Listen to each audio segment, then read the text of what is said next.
kinansel ako. Ano yung panaiya? Panaiya yan? Oo, talaga naman. Kasi kinansel isa mo bit.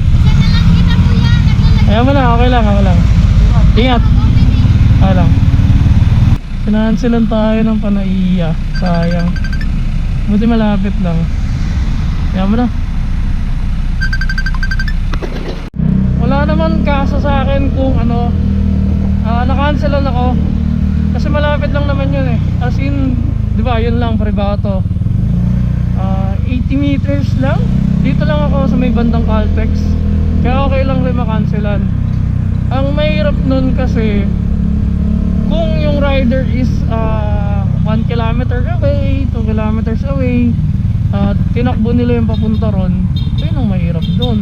Kasi nagsayang sila ng gas. Parang ginawa ni ma'am, paunahan kung sinong unang dumating na rider.